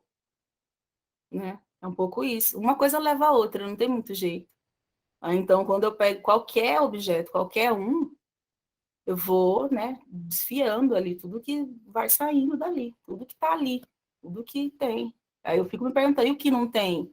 Deixa eu tentar entender o que não tem também. E aí você vê que tem. Eles não têm você, mas está ali. Outra pessoa vai chegar e vai ver. Aí quando você aprende a ouvir as pessoas também, né? Não só tentar impor a sua voz. Aí você vai completando, assim, essas lacunas, sabe? É bem complexo. É um exercício de respeito.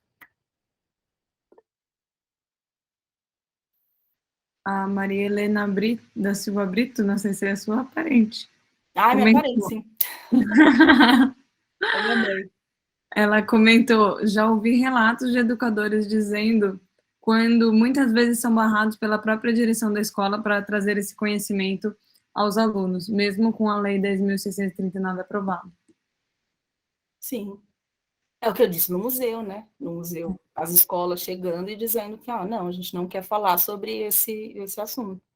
E aí você fala, mas se a própria escola já coloca isso como uma questão, né? Como a gente vai trabalhar com as crianças, com os estudantes, enfim. Sim, isso acontece sim. Dessa investigação do olhar que você disse, né, respondendo o Caio, é interessante, porque tem também o saber olhar para o seu próprio olhar, né, e identificar nele quais são também os seus sisteminhas ou mecanismos que você está usando para olhar as coisas, né, então, muitas essas categorizações, né, que você mencionou na sua fala, de chamar de arte naif, de arte primitiva e de pressupor uma hierarquia. Então, às vezes você bate o olho e aí você fala, não, isso é arte primitiva, e aí você já chega para olhar um objeto, enfim, para estar diante de uma manifestação cultural com uma carga prévia. Então, esse aprender a olhar é também aprender a investigar o seu próprio olhar, né? O seu mecanismo de olhar. Eu acho que nessa fala do Heitor tem uma parte que eu falei bastante aquele dia também, né? Mas tem uma parte que eu acho que eu coloco isso, que a crítica coloca no campo da emoção, né? Vem do coração. Tudo isso para não reconhecer que existe um pensamento ali, que é racionalidade, que é conhecimento, que é um conhecimento válido, que existe toda uma fundamentação ali que se desdobra na pintura, na composição, no tema. É complicado isso. Aí volta a ideia de neutralidade, né? Não tem... A gente não existe neutralidade, né?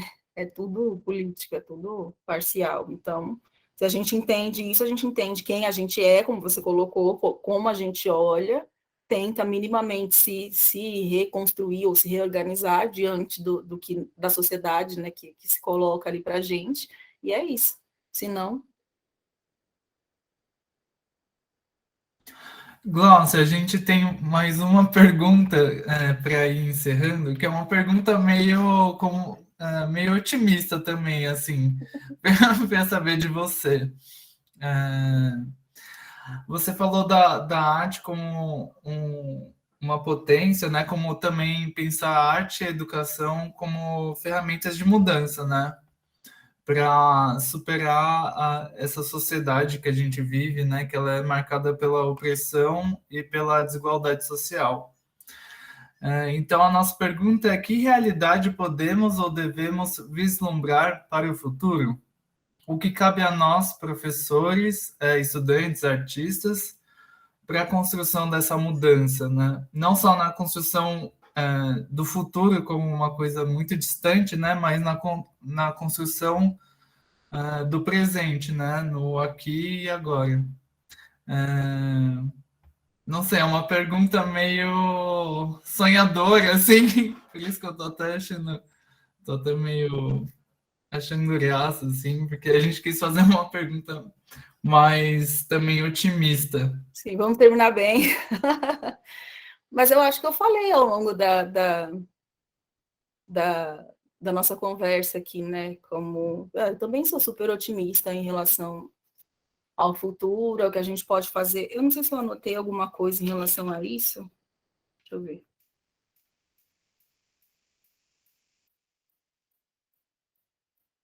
Falei sim, nesse conjunto de movimentos, daquilo que a gente acumula ao longo da vida, né? O quanto a nossa bagagem ela é muito preciosa nesse sentido, né? Tanto de compartilhar quanto de se pensar em rede também.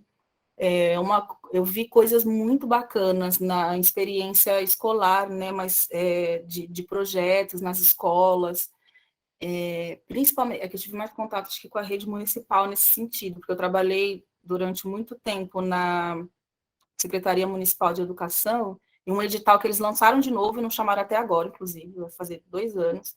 Mas eu trabalhei em 2015, 2016 como arte educadora para as relações étnico-raciais da Secretaria Municipal de Educação mesmo, pelo DOT, que é a Diretoria de Orientação Técnica, núcleo alguma coisa étnico-racial, não vou lembrar o nome do núcleo direito, mas de relações étnico-raciais, alguma coisa desse tipo, assim. Foi um trabalho fantástico, poder trabalhar com as escolas, na formação dos servidores, não eram só os professores, né, eram todo mundo, assim, servente, professor, coordenador pedagógico, diretor, motorista, enfim, todo mundo que quisesse se inscrever para as atividades que a gente propunha, né, de formação e de oficina, que aí tinha a parte teórica, tinha a parte prática também, foi muito bacana. Então, por um lado, algumas coisas foram bem assustadoras, assim, de ouvir, mas, né, vem tudo e a gente tem que lidar com aquilo, de trabalhar, mas também de ver o quanto a iniciativa de determinados professores, e aí foi muito o quanto a gente torna o pessoal, digamos assim, político, sabe? Eu acho que é o grande lance, assim, é difícil, né, exige muito da gente, mas no contexto que a gente vive não tem muito jeito, né?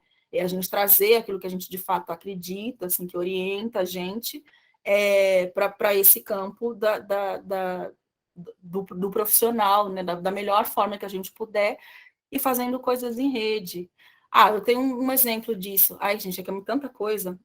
Tem a ver com isso também, né? Eu participei de um projeto pelo Museu Afro Brasil em 2012, que era um projeto era o Museu Afro Brasil, em parceria com uma instituição dos Estados Unidos, Prince George's African American Museum, e é como se fosse um Museu Afro Brasil também, mas em Washington, D.C., dialogando com a história afro-americana e tudo mais ali da região, e eram 3 artistas convidados aqui de São Paulo para trabalhar em uma escola de ensino médio, no centro de artes dessa escola pública, lá pública, né? E eu era uma das pessoas que acompanhou o grupo e tal, eu fui em 2012. Chegando lá, eu fiquei muito impressionada, assim, a gente passou 11 dias, fez o projeto de arte mural, que é grafite, né, uma série de coisas, a gente conheceu os laboratórios, as salas de arte, eu fiquei boquiaberta, falei, gente, na USP eu não tinha uma estrutura dessa, e aqui é público, gente, que loucura, assim, eu fiquei muito impressionada, foi muito bom conhecer, e passei por Maryland, que é uma região que tem, né, muitas pessoas negras e tal, e a maioria na escola também eram de estudantes negros. Aí eu voltei. Quando eu voltei, no final do ano de 2012 para 2013, a coordenadora dessa instituição mandou um edital da Aliança Americana de Museus dizendo que elas queriam escrever para esse edital, porque achavam que tinha tudo, que a gente tinha a possibilidade de fazer um projeto bacana e tal, tinha a ver com a educação, porque a gente não fazia e tal, e eles queriam levar de novo outros artistas negros aqui do Brasil, né, de São Paulo e tal. Eu fiquei pensando, eu falei, gente, aí ninguém queria escrever, eu falei, não, acho que tem uma oportunidade aqui. Se para mim foi tão impactante, já com, sei lá, quantos anos eu tinha na época, tinha quase 30 já, 27, 28, foi impactante, imagino que não é, imagina aquelas crianças que estão lá, esses estudantes, né, eu só tive acesso a isso aqui quando eu entrei na USP, e não está nem no mesmo nível, porque aqui está melhor, sendo público também, mas assim, no nível médio, né, de ensino. Imagina o que é para as crianças lá no Brasil, assim, se eu tivesse isso quando eu tivesse 15 anos, foi isso que eu pensei, olha que coisa, você pensar positivamente, né, eu falei, nossa, se eu tivesse isso com 15 anos, como seria? Vamos escrever o projeto, escrevi o projeto, mas eu falei, olha, Chanel, que é o nome da coordenadora, vamos tentar colocar, então, para escolas públicas, para estudantes de escola pública fazer esse projeto, fazer esse intercâmbio, não a gente que já está adulto e tal, tipo, é legal, mas assim, eu acho que o impacto é outro, né? Ela falou, nossa, que ideia incrível, vamos escrever então. A gente escreveu todo um roteiro de pesquisa. Resumidamente, esse projeto era um ano, né, de pesquisa da história afrodescendente aqui no Brasil, em paralelo com a história afro-americana nos Estados Unidos, para pensar esse movimento diaspórico, para ver coisas em questões em comum ou questões de especificidades de cada cultura e tal, fazendo aulas de inglês, os alunos aqui da IMF Vereador Antônio Sampaio, em Santana, essa escola. E dessa escola lá em Washington, D.C., eles faziam videoconferência, fizeram oficina para aprender a língua e pesquisaram. Aí eu montei todo um roteiro de lugares para visitar, inclusive terreiro, inclusive, sabe? Aí eu fui colocando tudo que eu podia. Eu falei, não, vamos colocar isso, vamos colocar aquilo. Inclusive o SESC nem fazia esse roteiro que eles fazem agora de negritudes e afins e tal. Eu coloquei tudo no projeto para eles fazerem e fizeram. O projeto foi aprovado, era uma verba super grande, assim, mas ainda faltava um pouco, porque, né, os estudantes vieram para cá, os alunos lá dessa série vieram, ficaram um tempo aqui, depois, entre 2013 e 2014, depois foi a vez do pessoal daqui de São Paulo ir para lá, eles foram, e eu nem fui, porque eu fui demitida no meio do processo, mas, assim, o projeto aconteceu e foi incrível, e sabe aquela satisfação? Isso é a gente pensar para além, assim, sabe? Pensar no futuro. A gente pode fazer isso agora, mas a gente pensa, né? Projeta isso que a gente está fazendo para o futuro, no tempo. Tipo, vai funcionar para eles. Tipo, eles têm 15 anos. Imagina o impacto que é na cabeça. Tipo, fui para cá. E aí foram, Memorial Martin Luther King. Eu tinha selecionado até aqui um... Deixa eu ver se eu ainda tem aqui a notícia, aí depois vocês quiserem pesquisar também, que foi um projeto muito bacana, e concorreu ao Prêmio de Direitos Humanos pela Secretaria aqui em São Paulo. Então, é para dizer que, Guilherme, que, gente, eu super acredito, eu acho que a gente precisa ser otimista nesse nível, assim, não é só para a gente, sabe? É para o mundo, é para a gente, claro, a gente sempre se melhora, né, fazendo as coisas que a gente acredita e tal, isso faz parte do processo, mas é se melhorar como grupo, sabe, como sociedade, como... É nesse sentido, porque se a gente não acreditar nisso, eu não sei o que sobra mais, assim, sabe? Porque o que podiam tirar da gente, até a humanidade, né, o sentido de humanidade já foi tirado, né? O que resta? A gente está aqui para quê, né? É só para ganhar dinheiro, é só para isso, é só para aquilo. Você vai dar aula só para, sei lá, ser conhecido, ganhar uns likes, ter 10 mil seguidores no Instagram, entendeu? É um pouco isso, assim, né? É a gente entender que a gente faz parte desse processo de transformação, da mesma forma que a gente também é oprimido. Então, sabe, é esse jogo, assim, a gente ficar nessa disputa o tempo todo, nesse tensionamento o tempo todo, até a hora da possível virada. Então, é ter isso no horizonte. Eu sei que é pouco, assim, o que a gente faz, mas, sabe, só de saber que no pouco isso acontece, já é uma satisfação, assim, sabe? Já é algo relevante. Porque, de novo, se todo mundo fizer, né, a sua parte, como vai ser isso, né? Vai ser muito melhor. Eu até o Daniel Munduruku, numa mesa que eu mediei, que ele participou, ele falou isso, né? Ele falou, não, eu sou professor, né? Tipo, eu sou de professar, né? De professar a fé, algo que você acredita, né? Então, se a gente não acredita nessa ideia, né, de professar um futuro melhor, algo que possa, né, servir futuramente como algo melhor, então a gente para tudo, né, para tudo e não faz mais nada, porque não faz muito sentido.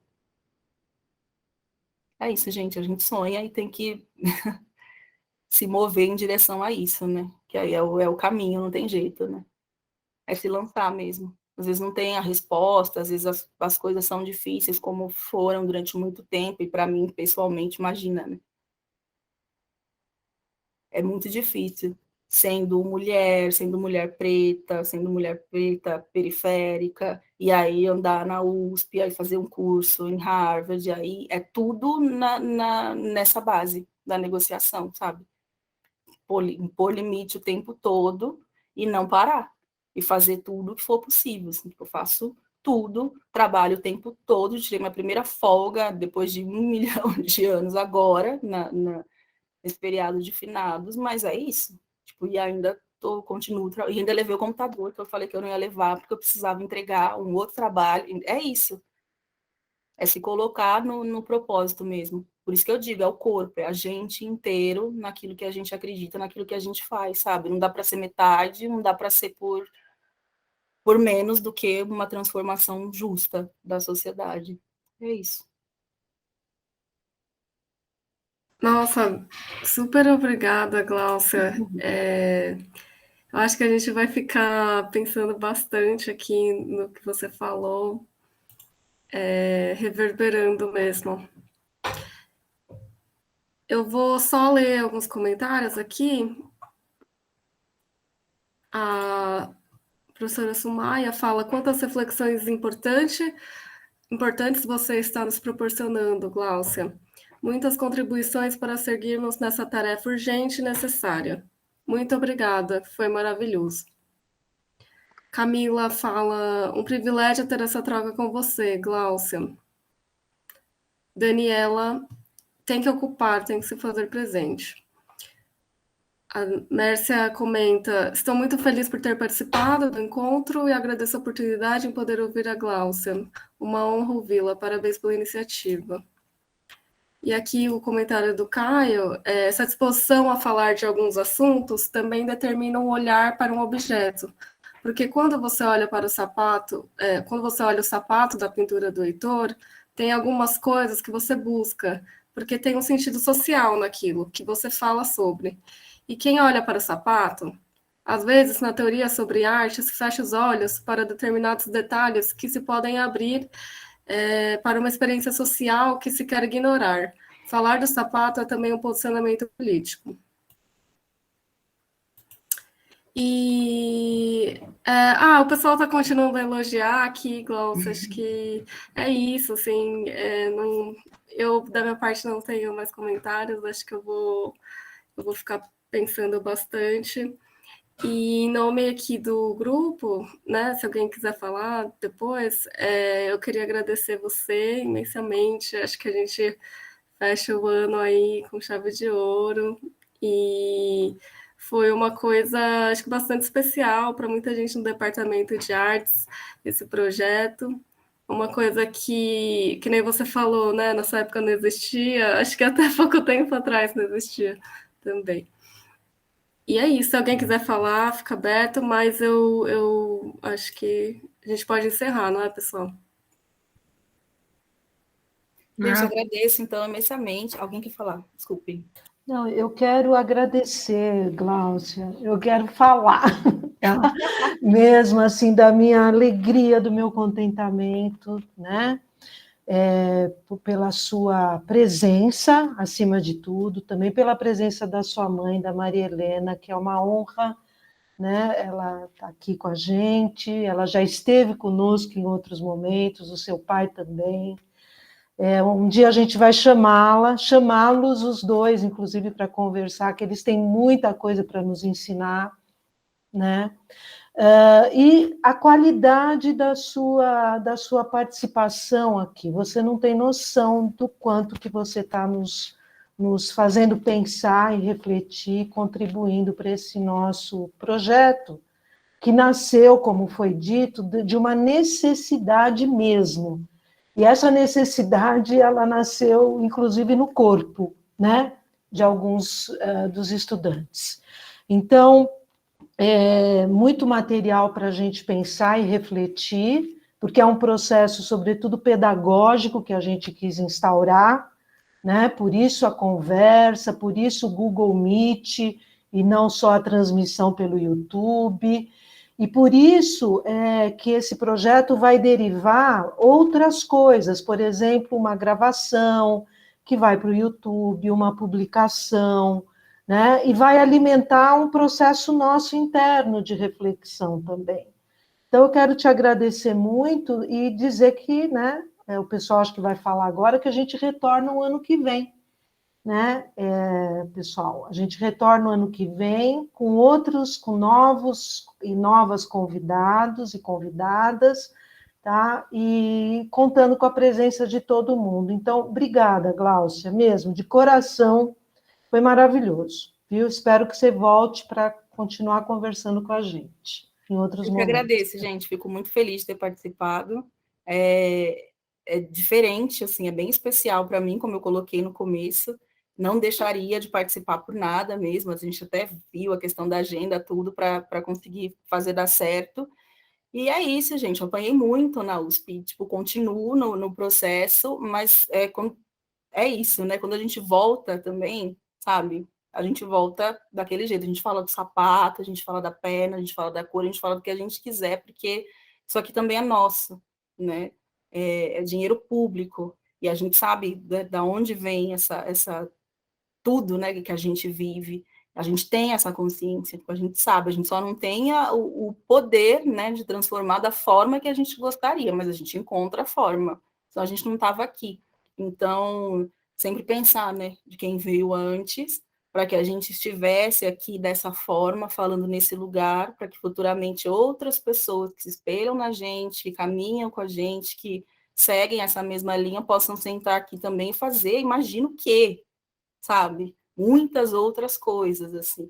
Então, acho que a gente é só, como arte educador, como artista ou como educadora, a gente é só uma ponte, mas que a gente seja uma ponte forte, potente e que permaneça no tempo. Então, é o que eu desejo também para o projeto de vocês.